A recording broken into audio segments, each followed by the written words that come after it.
the last years have been very busy for everybody, but I believe especially for Altera and Deepali with the spin out of Intel. So what were the biggest challenges for you in the last month? If we may start from the year.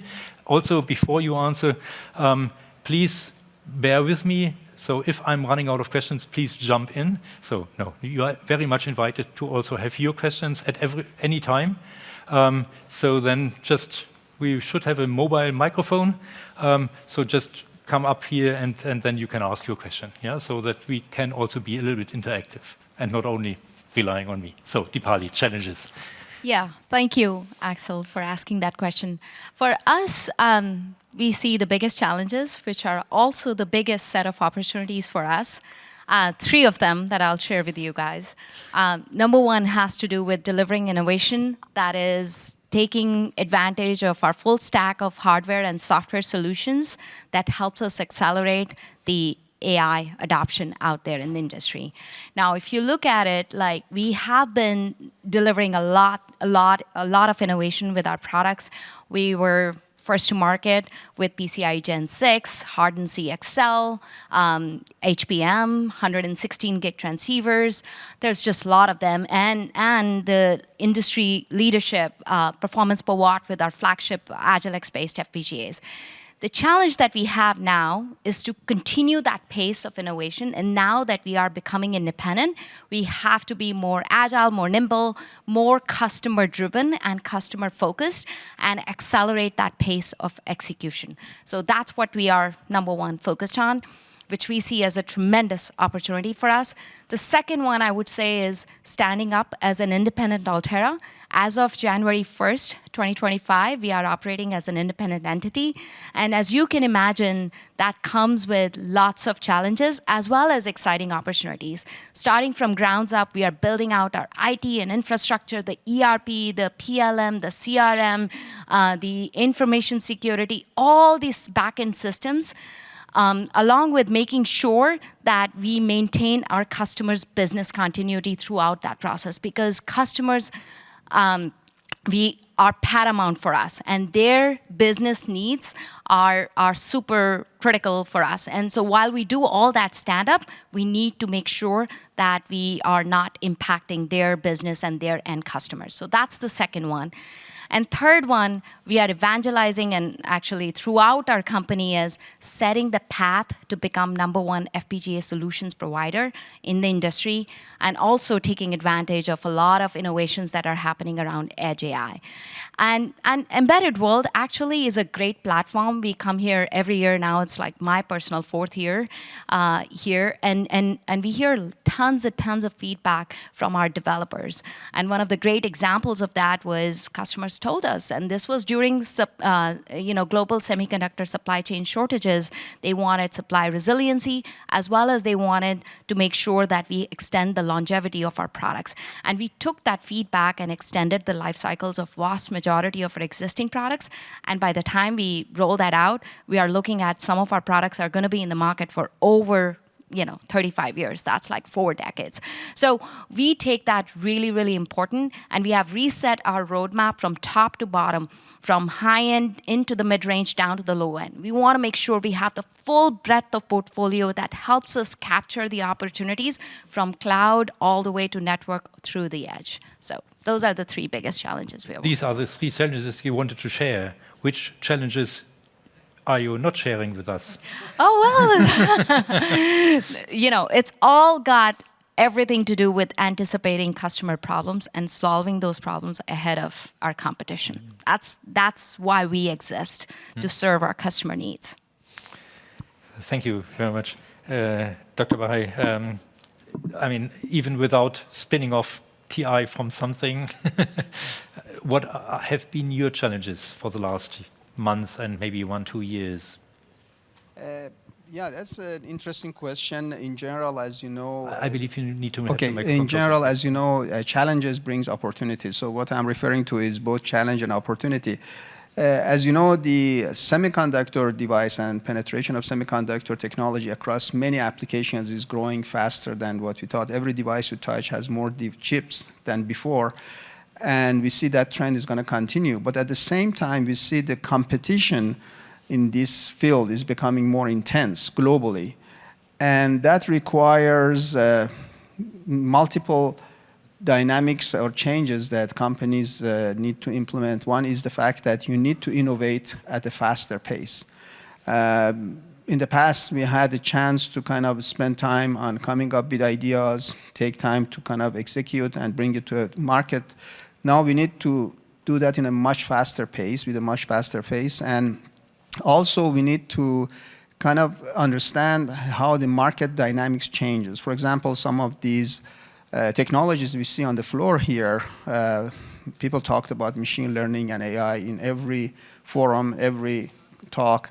But we see a lot of these devices now are enabled with the level of intelligence that is unprecedented. And that could be a device at the extreme edge, meaning a tiny sensor built into the a tiny device and with intelligence and connectivities that can bring it to a network of many devices, all the way to edge compute, edge AI, which is really a system solution, could be automotive, could be robotics and the like, all the way to opportunities to the cloud. How can we provide these power management solutions in big data centers? How can we offer a competitive super high-speed interfaces? Or how can we offer a very clean and high-speed clocking technology? So all of these are moving and at a much faster pace.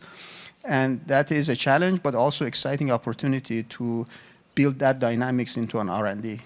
Are big companies like TI still fast enough in the innovation cycle? I think you will get the same question afterwards. Yeah, so you have time to pray for that.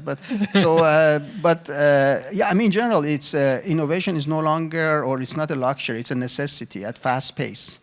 And companies need to be agile. So TI has 90 years of history.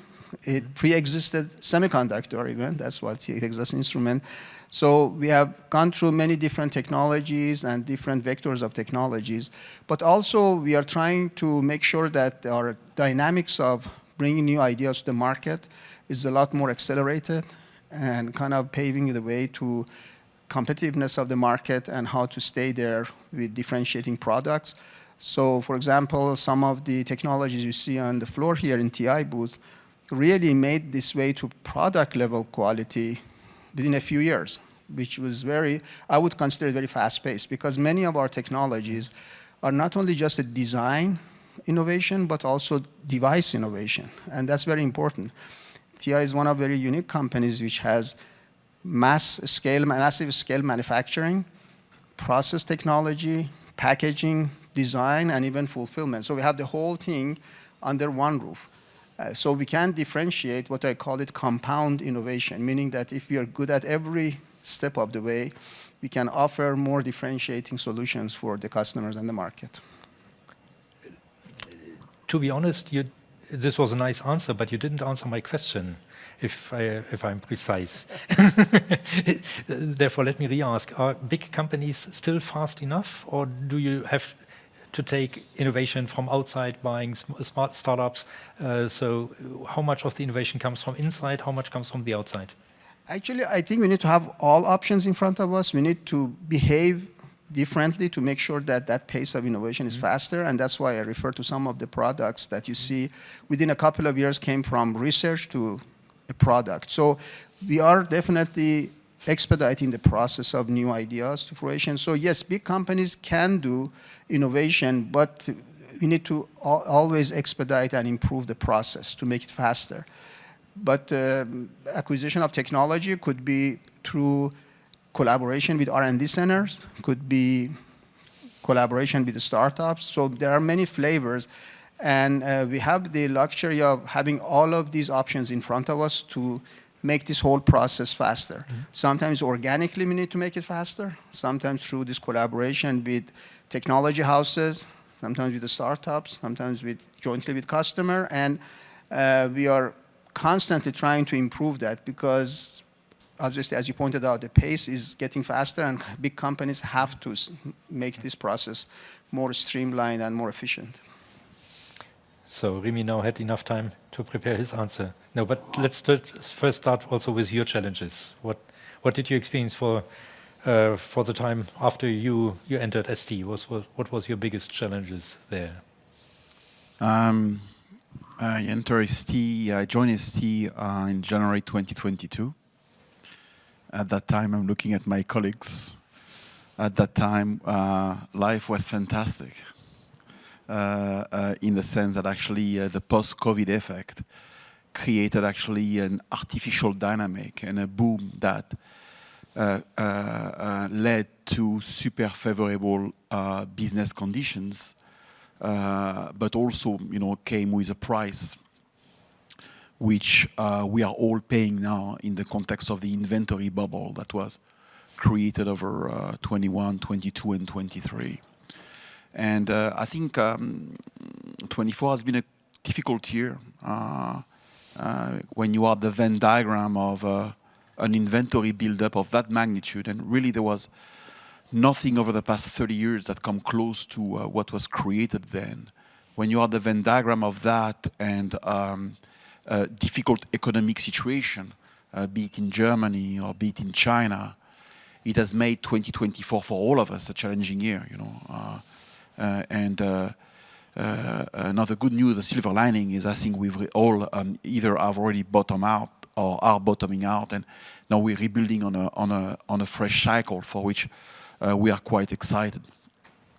If I can add to what my colleague said earlier, I would say the biggest, one of the biggest challenge and opportunity that is shaping up is how all of us will react to the deglobalization that is going to happen.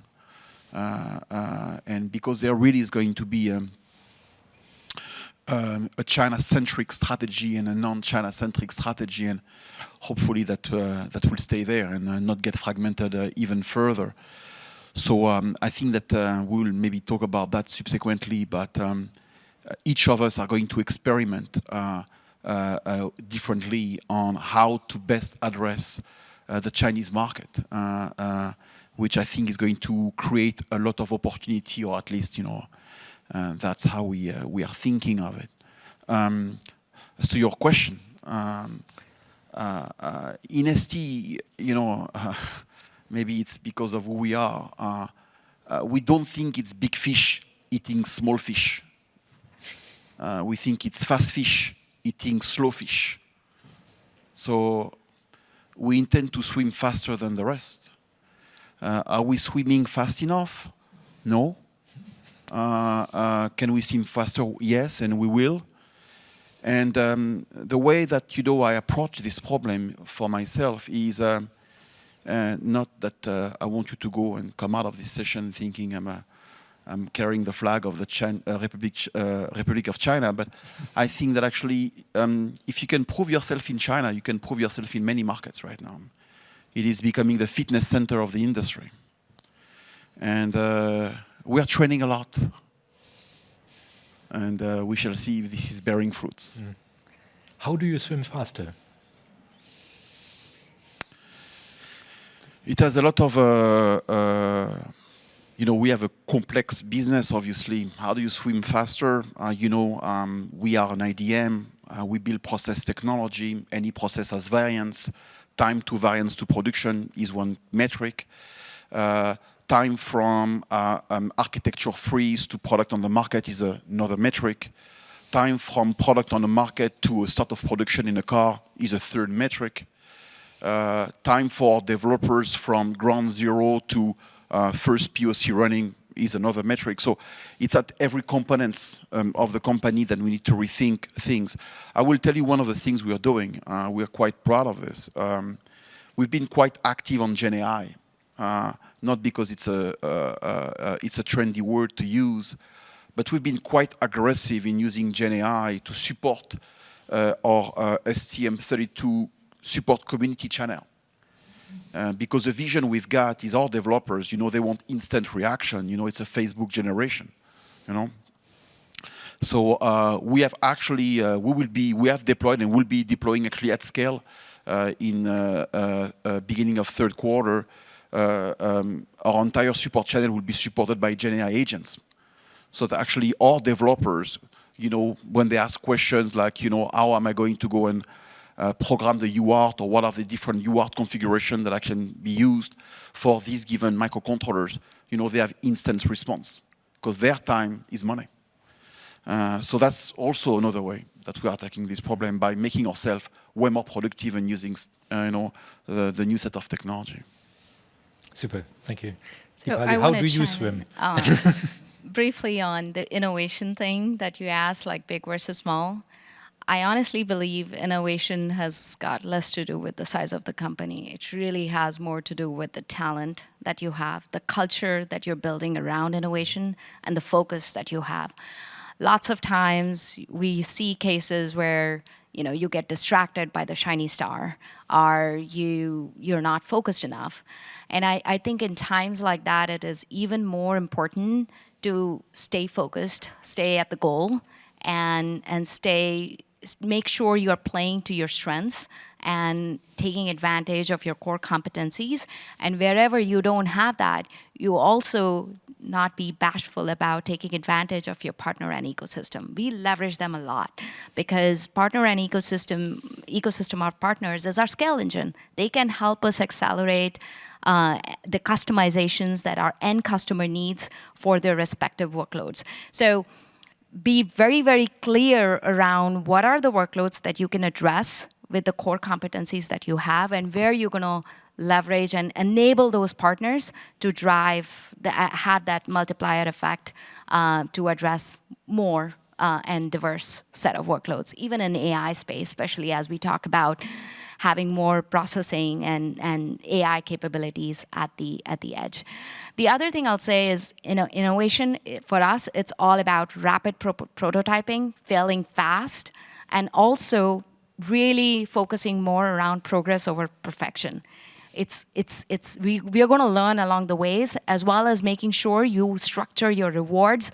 I mean, our tagline is accelerating innovators. We talk about number one in every conversation we have, whether it's with our channel partner, distribution partner, our ecosystem partners, or even with our sales teams. We got to make sure every single one of our mechanism, processes, and infrastructure are aligned to the same goal. So when you have those lined up, that's when innovations happen. And those, like, we developed our Agilex 7 FPGAs that I was talking about. While we were part of Intel, leveraging Intel 7 nanometer technology footprint with our HyperFlex architecture. That is, the second generation of that was on the Intel 10 nanometer node. The first gen was on the 14 nanometer node. And now that we are independent, we are able to fuse tensor capabilities in our DSP blocks to enable AI at the edge. So it's all about focus. It's all about culture of innovation that you're trying to build, and the talent, the team that is going to execute on. How is TI swimming? Of course, there is no mathematical formula that we can share and say that, okay, how to swim faster. Otherwise, I'm sure we all have implemented that. But in general, what's happening in the global competition has brought a level of urgency much higher. So that's one thing. So this complacency that sometimes is kind of concerning for big companies is now out of the door, because you really need to run to stay competitive. The second point is that in many cases, big companies tend to build their own set of requirements for products and make it so strict because they're big companies, they need to correct it, and that takes a long time, whereas competition is coming based on minimum requirements that is needed for application. And we saw that could be from reliability all the way to other figure of merits that we have products. So that's the second element that is very important. When you define something, it's good enough for getting to the market fast, because sometimes perfection could be enemy of the good. And that is what we have seen in many cases in big companies. The third one is that we tend to, in general, big companies tend to have many layers of testing and designing and process development and packaging. And in many cases, we have to change that model so that this whole cycle can run a lot faster. In other words, I mean, some creative models to make that happen. And again, competition makes us a better company. And now competition is so intense and so urgent that we all are learning how to run faster by changing the process, by understanding the requirements, how good is important. And also another aspect that we are very intent on is that how to de-risk new technologies. Because new technologies takes time. I mean, especially if it has a new material involved. I mean, you can see that some of these advanced materials, for example, gallium nitride, take 10, 15 years to make it reliable enough for mass production. So we are working with IP technology houses in partnership to expedite that. So we are trying to expedite every step from de-risking to execution to kind of like a market introduction of the products. And pretty much reviewing that regularly.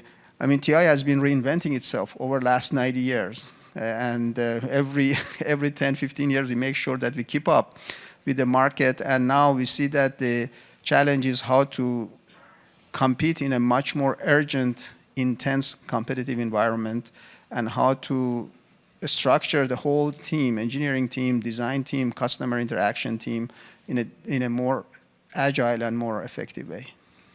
Super. Remi mentioned this, you said that China is the fitness room for the industry. In how far do you see the different markets coming with different requirements? So let's say Chinese market, European market, you being a European company, you being mostly US-based, and the North or the American markets. In how far are they different? And in how far can you serve them with the same products and the same structures?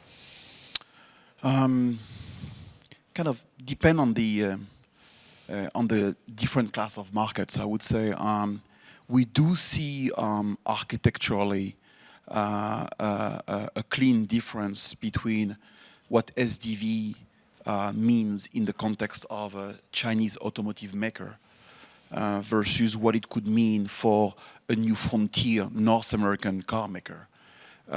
Different type of approach based on different software paradigm and based on different definition of what's happening at the actuation point, what's happening in the zonal controller, what's happening in the gateway, and what's happening in the HPC. Here, I think that actually sometimes that difference may be driven by what KPI is, you know, first and foremost in the mind of the car makers. I think China right now is really driven by cost entitlement, and that means, you know, logical integration of ECUs that drive you down a certain path. I think in North America or in Europe, partially, I would think that actually the ability, you know, the software centricity of the architecture is what may be driving the way they behave. So that leads to, we see that leads to a different class of products maybe needed, even though they share some commonalities. You know, everybody's moving to Ethernet as a replacement of CAN or fast CAN, and there are commonalities, but architecturally the products may have to look differently on the automotive side. If you look at it from the industrial side, it's actually quite, there is no fragmentation really. When you take, you know, a sliver of a market, you know, and you look at what next generation PLC looks like for factory automation, regardless of where you kind of looked at, it ended up being more or less, you know, same specs, same everything. It's true for what a solar inverter would look like, or what, you know, a battery management system would look like, regardless of the geographical setup. So I would say that actually the answer differ depending on the market, and automotive I see actually a clean distinction. I think moving forward, I'm not talking about what's happening today, I'm thinking about what's happening in 5 years from now. Do you agree? Yeah, I can add. You know, from our perspective, the beauty of FPGAs is programmability and flexibility. So it's right to a greater degree. It depends on the application and the end workload and use case. Like a great example that I'll see is lines are starting to get blurred so much. If you look at even 5G, 5G is no longer just applicable to the wireless and the networking and communications. Even now we are seeing the applicability of that in the AI, and especially as the processing around the edge that we see. So, but then there are cases where we see like CRA, Cyber Resilience Act in Europe, which is taking place, and we want to make sure we are compliant, we have the right products, we are meeting those requirements to be able to ship our products in Europe. And then made in China, there is made in India. In US, especially as you talk to military and defense customers, they want onshore footprint. So we want to be able to have the product portfolio that caters to the needs of all of those segments as much as possible. Of course, you have to prioritize your resources at some point of time, and in certain cases, we do draw the line in terms of how many applications where you see that divergent needs. But, you know, we do that. That's part of our business in terms of how we manage our business priorities and drive strategies. But there is some divergence depending on the market and the application and the use case. And we want to build a more resilient product portfolio that can help unleash those opportunities in those specific geographies as fast as possible. How is the market view from TI side, Dr. Bahai? You mean with respect for the different markets, China, Europe, US? I think, I mean, of course, there is a lot of commonalities, but what is striking about, and we have a strong presence in all three markets, I mean, the US, Europe, and China. We see that, you know, the level of risk-taking and fast time to market in China and testing different options is much faster. I mean, just to give an example, there is a technology on this battery management in electric vehicles that people are talking about. We call it AC batteries, and that is something that many car companies are talking about. The difference is that by the time that some companies are talking about, in China we see they're implementing it, and they're testing it, and they're giving feedback on that one. So the cycle of idea to feedback is much faster. That can help us kind of understand what is needed, how we can work. So I agree with kind of like that is the kind of environment that challenges you, and if you can survive there and keep at it, most likely you can benefit from that elsewhere. But in general, these different architectures are pretty much common across all these platforms. Of course, everybody is fighting for being on the standards because that gives you more presence and more durability. But even then, we see that standards are not kind of trivial in the sense that, you know, there is a lot of fight for IPs in the standard committees. But the fact that we look at the whole system, optimize the whole system, and have the appetite for risk-taking is one of the unique features we see in that market. And again, we try to work with customers to understand their requirements and stay with them, because through this journey, we can learn a lot as well and make sure that we can offer our products elsewhere in the world. This EV transition is a good example. I mean, the way that we see so many different architectures are being looked at for onboard charging, all the way to battery configurations, all the way to battery monitoring, traction system, and all of that is going through so many transitions, and we see so many variations. And time to implementation or time to test is so fast in these in China that we can really benefit from those learnings and apply it elsewhere as well. Deepali mentioned earlier that this innovation is majorly driven by talents, by the brains, by people, by the culture.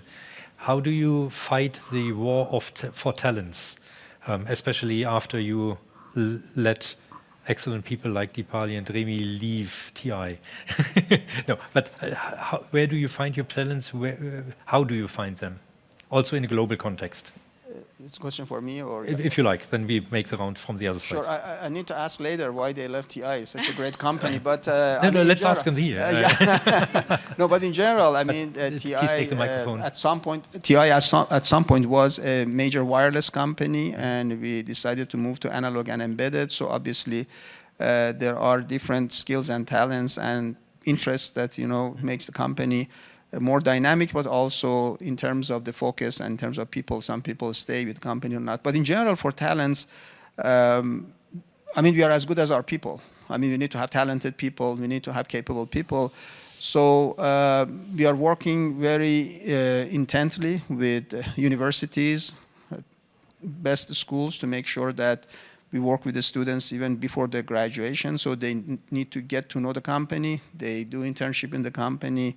before graduating, we create an environment that is inviting and exciting for talented people to come and innovate. When you're dealing with a diverse set of technologies in TI, TI is one of the most diverse companies in terms of technology, from high voltage to low voltage, from high speed to power management, from MEMS to everything else. I mean, you can imagine a company with 80,000 products and 100,000 customers. It's exciting for some talented people to come and kind of get exposed to different technologies and decide where to go. And you need to have some opportunities for growth with these talented people. There is a competition for talent, especially with recent investments across the world in semiconductor.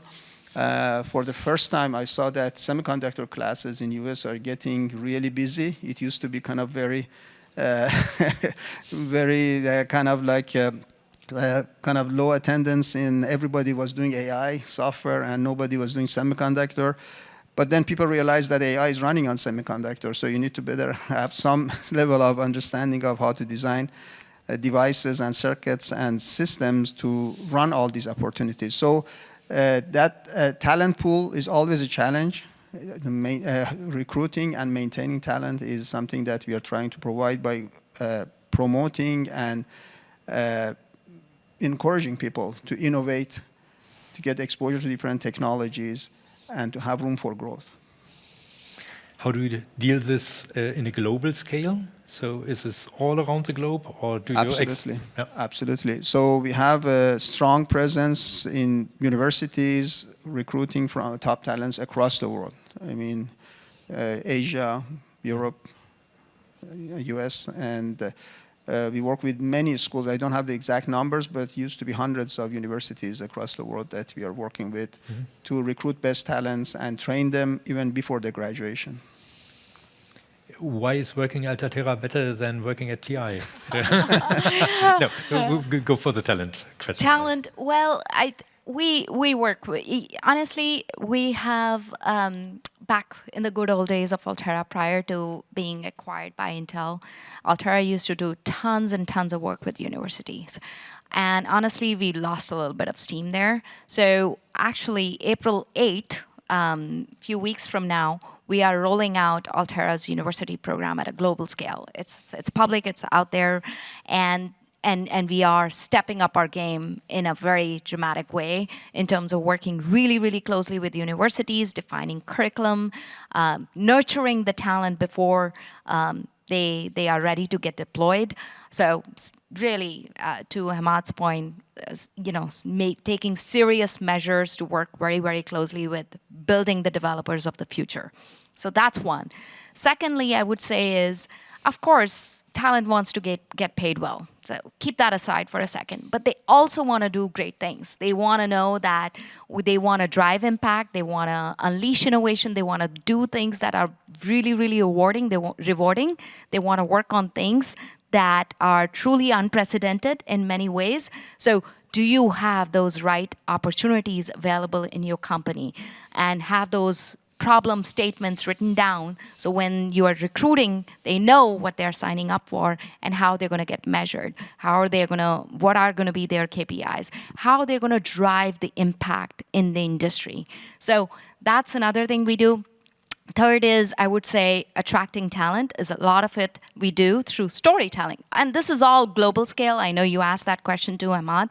Everything I'm saying is at a global scale. We have, even in Malaysia, we hire talent, we tell the stories. We hire from competition as well, because there are certain niche areas where they may have expertise. We absolutely want to consider them. We hire sometimes from our partners, and because they have developed expertise and they have hands-on experience. So talent comes from everywhere, and you really have to have a very defined set of strategies and super clear around what you're looking for and how you're going to measure and what kind of impact they are going to drive in the industry. Super. Remi, how does it feel for you? I mean, especially in Europe, engineering student numbers are decreasing over years. So do you still find enough good talents? For ST, the world is the oyster of where we source talent. You know, we have really people all over the planet, literally, and we do not limit the options we have to the country of Volta, Fermi, or Descartes. We are looking at things at scale, and yeah, I have to tell you, you know, we have among our best engineers are in India or in Egypt or in Tunisia. Just to name a few countries, and we are doing that by design. With that said, it is true that in Europe in particular, because of the fact that actually we are one of the big players in semiconductor, one of the few, we have access to top talent. That is a fact. I will go on a different angle. ST was built in 1987. If you go to the Geneva building, where the headquarters is based, you will actually see the first solar inverter ever deployed in Europe. This company has been at the forefront of climate change for many years. Something that Preventives, which was at the time of Pasquale Pistorio, Carlo continued on that path, and Jean-Marc has been very committed to this journey together with Rajita. Why am I saying all of that? It's because the world is changing. You know, it's our kids that are going to go to the workplace. I've got two daughters. One is 20, the other one is 22, and they don't think the same way that we did. And for them, I'll tell you actually, and it's not, I'm not saying that to be politically correct, I'm saying that because I really mean it. I think the way you approach climate change matters a lot, or at least it comes a lot in interviews. The way you approach diversity is a very big, important topic, and the way you approach inclusion is also a very big, important topic. And I have to tell you, on that front, I think I belong to one of the world-class companies. It's actually not me saying it. It's actually institutes recognizing it, that ST is really at the forefront of that. Okay, you know, is it enough for people to go and decide to go and work for you? Okay, no, I mean, that's not be enough. But I will tell you as an advice, do not underestimate the importance of those factors in a job decision making, because the way this new generation is thinking is dramatically different than actually the way we were thinking at the time. How important are these other countries that you mentioned? Well, you mentioned Egypt, Tunisia, Malaysia. So maybe not the first countries in that sense. Maybe how important are they? Or do we have a digital split there as well, digital divide? For us, we let my colleague comment, but there is no high-tech job, low-tech job mindset. Everybody bring the same thing. I'll tell you, for example, one of the sites that you've mentioned is actually where the bulk of the embedded software that is part of the STM32Cube, the software development platform for STM32, 1.5 million developers, unique developers every single year. 1.5 million. This is where I would say 80% of software is created. There is no site number 2 to do that. If the site disappears, big trouble. And that's the way we tend to think of things, because history, you know, we are at a point where there is near equality in education. Okay, because when you think of it, if you look at through the lens of STM32, I'm going to throw most likely a number that is accurately wrong, but from an order of magnitude right. We have 5,000 of MOOC hours, massive online trainings. Okay, actually, believe me, you don't need to go and go to one of my schools to go and learn how to program STM32. You can do that in your living room. And I think that this new world, there is the talent is really distributed everywhere. The world is flat in that context, and because the world is flat, then competency is flat, and because competency is flat, then actually you need to make sure that the tasks and the mission you give to sites are actually very well anchored and give them an identity. And we're not perfect, okay, but we try to do our best for every ST sites that actually they feel that they have a mission and an entity that they're helping us change the world. Okay, I remind this citation that in the ST view, the world is flat and not a ball. To tell you the truth, it's not from me, it's from Thomas Friedman, I believe. I stole it from him. Deepali, how is the distribution for you? Yeah, I would say that for us it's extremely important. Like one of the sites you mentioned, I would say we wouldn't be Altera without them, without that site presence that we have. And the overall ecosystem of talent is evolving. There are startups coming in, I'm specifically talking about Malaysia, startups growing in the region. There's, of course, more competitive presence in there. The talent is very, very skilled and very dedicated, motivated. I think a lot of things that Remi mentioned resonate with me in terms of having the identity of the site. I mean, and also how you strategically structure your work is super important. Like we go to bed in North America, by the time we wake up, problems like all the problems that might have arisen in the night during manufacturing process, whether it's yield issues or whatnot, gets resolved. So, and they are working on super, I was actually in Penang the week before this week, and the core team there, a bunch of innovators, they had put together AI tools and internally, to comb through hundreds, thousands of technical documents to make recommendations on how we should better define our next gen roadmap of products. So talent is there, and all of these sites are equally important. There's no such thing as, oh, the first world countries are more important than these. In fact, it's just becoming, I think the playing field is getting leveled quite a bit. I mean, pretty much it was well said by my colleagues, but TI historically has believed in global talents since many decades ago. Actually, next year we are celebrating our 70th year, if I'm not mistaken, of presence in Europe.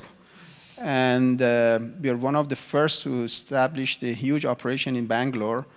I think it's 40, 50 years in that range. And then in China as well, we have been many decades there. So it's not a new thing, because we think that global talent is very critical for us, but also proximity to the markets and customers is very important, and we continue to do so.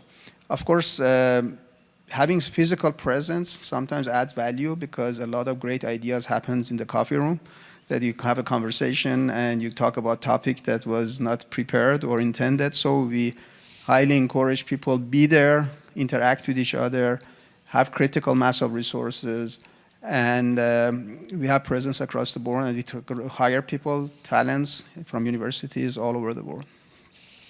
Maybe just as a personal question, how is India playing in this game? I mean, especially after they lost two brilliant brains with you. Actually, India team is one of the fastest, if not the fastest growing site in TI. We are expanding the team there. And we have a critical mass of talented people. We are aggressively hiring there, and we intend to expand the team there. As I said, they have been there for quite a while as one of the first big companies with presence in India.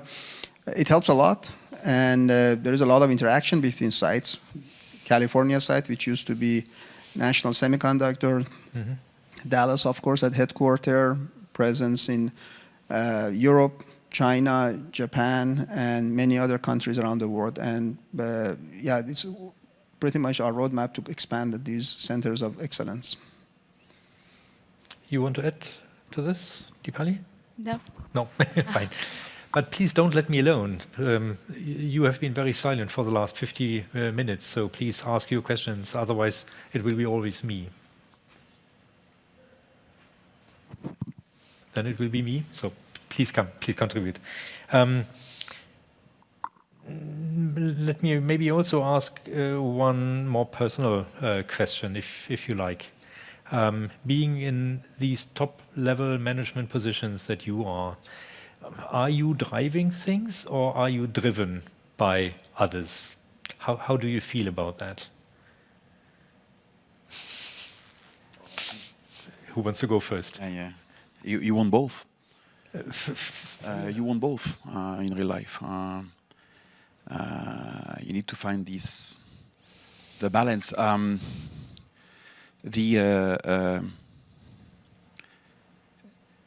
ST has a very, very long tradition of innovation.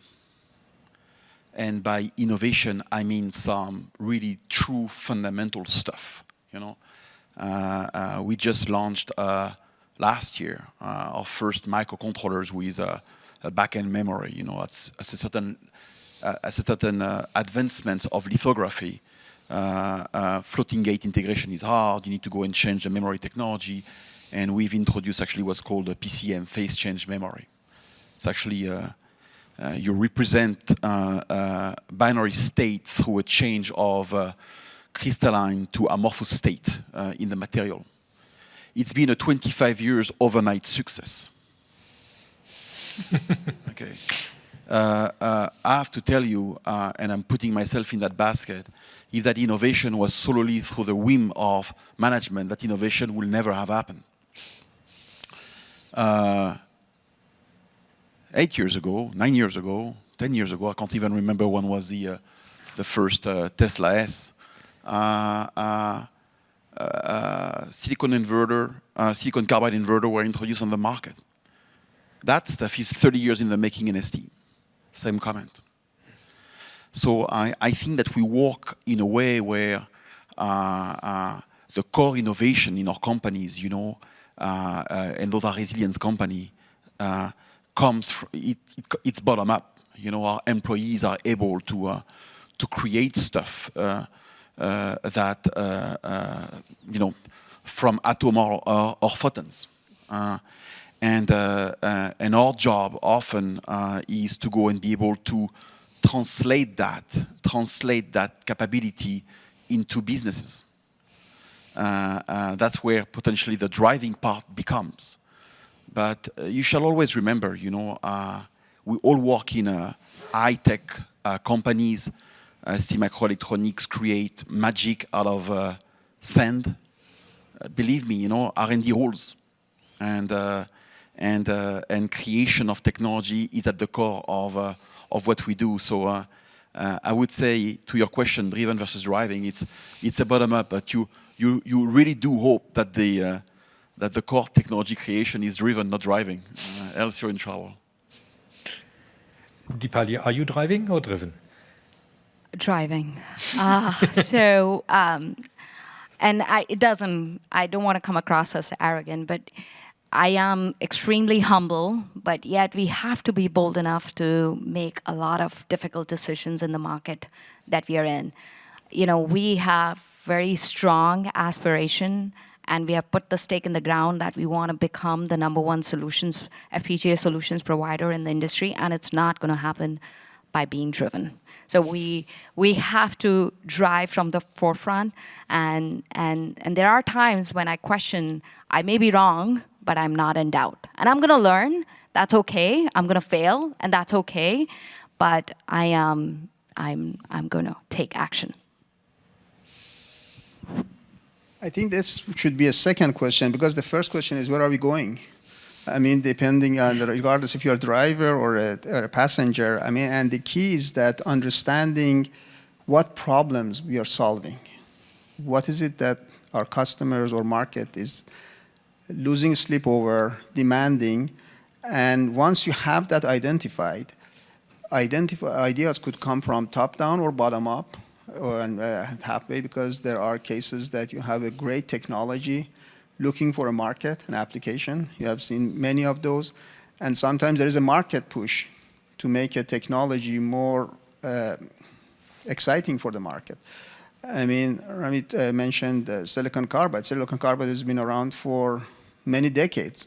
And all of a sudden, EV market create an opportunity that we have to have it. Now we see a number of players are growing like super fast. And the level of urgency and time to development is shrinking quite rapidly because people see the market demand.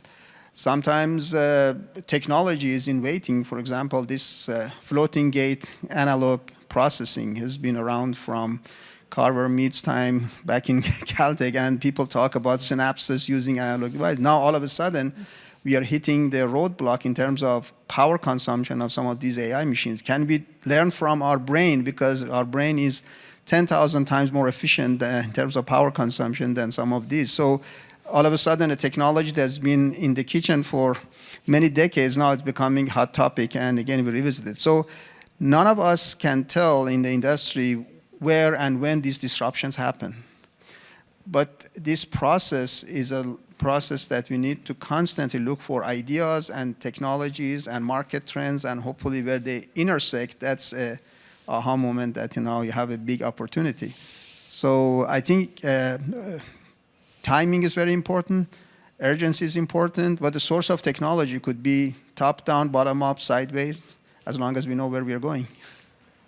Yeah, you are very nicely preparing my next and maybe also last question, because time is really running. Where are we going? So if we will meet again in 10 years' time, sitting here in March 2035, what will be the topic then? What will have changed then? Yeah, so at micro because I mean, also to second that, I mean, you said, well, this was a revolution for 30 years overnight. You also mentioned other technologies which have been around for many, many years. What are your predictions for the next big thing? I mean, not for 2026, but for 2035 or maybe even 45. Yeah, actually, I don't think we have a crystal ball to say exactly what happens in 10 years, because things are changing so quickly. But clearly, the trend is that you need a lot more for a lot less, meaning that we need more performance, more efficiency in a smaller form factor, lower power consumption, and that this trend is going for a while. But some of the interesting observations we have seen is that the amount of data is presented to these systems is a lot faster, growing a lot faster than the capability of semiconductor. I mean, some of the statistics that was recently published is that you need orders of magnitude higher number of processors and data centers to just manage the amount of data is presented, both at the cloud and at the edge. So the way that we are doing things, we are hitting the boundaries of thermodynamics and physics and processor in the environment. You need these advanced cooling systems and all that. So there are opportunities to come up with new ways of new materials, new architectures, and new devices that can really change that equation. So I'm really excited about these developments that we see, some of these capabilities at the new materials. And I think they're game changers, because we have over many years, over almost 5 decades, we have learned how to deal with CMOS. And we keep using that and we keep improving that. But some new technologies are showing amazingly high potential for next step function. Also at the architectural level, some of the discussions you have heard about, I'm sure, about von Neumann to other neuromorphic applications or physical processing or in-memory computing, all of these are becoming more and more real, because the necessity is the mother of innovation. So we are hitting the wall in terms of traditional approach to design, and now we need to get a lot more creative to find a different way to process the data, transfer data, and at the same time stay within the budget of the power and cost that we are defining. So there are many examples that I can go through to highlight this kind of potential for disruptive innovation within the next 10 years. For sure, it's an exciting time, because the pace of innovation is getting a lot faster. In the past, when you wanted to come up with a new material, it was multi-decade process. But now with some of these machine learning techniques, you can expedite new material discovery, which is one of the amazing things, that you can have a short flow with a new material using machine learning and get to the next step of making it manufacturable a lot faster. And many other examples that we can talk about. Deepali, Remi, can you squeeze your answers into the last minute? Want to go first? Okay. Well, I'll be really short. There's just, of course, to Ahmad's point, no one has a crystal ball. Otherwise, we will all leave our jobs and sit at home and we'll be billionaires. But having said that, there's a lot of, AI. We've been talking a lot about pervasiveness of AI, AI being impactful, AI being powerful. I still believe we are still very much in the early innings of AI, especially when we talk about AI at the intelligent edge. There's a lot of processing, real-time object detection, how we actually take some of those capabilities and apply in everything we touch as human beings. That has not been explored yet. And I think there's a lot of uncovering that we still have to do. But it all comes from data. Do we have the ability and the technology to process all that data that is going to come at our way? I don't think we have the answer to that yet. Of course, then there are other things like quantum computing. You talk about even connectivity becoming more and more pervasive, faster. There's no limitation on bandwidth. There are just so many areas, and the globalization that we talked about earlier, like having, let's say today we have manufacturing footprint pretty much, which is very pervasive, which is not onshore. What's going to happen? Maybe there are multiple manufacturing big companies. So it's a very evolving landscape. And this everything that we talked about in terms of regions having their specific requirements, how would that shake up the entire industry? There's a lot to uncover around that. Super. Minus 30 seconds for you, Remi. No worries. No, we have. I think that we will see most likely in the next 20 years an order of magnitude more innovation than in the past 200. So I think it's a really big shift. Autonomousness. I think that actually will be the key word. The agentic AI will drive autonomousness at every aspect of our life and every aspect of the enterprise. And I think this is what will most likely be the biggest change. Super. Great. Thank you very much.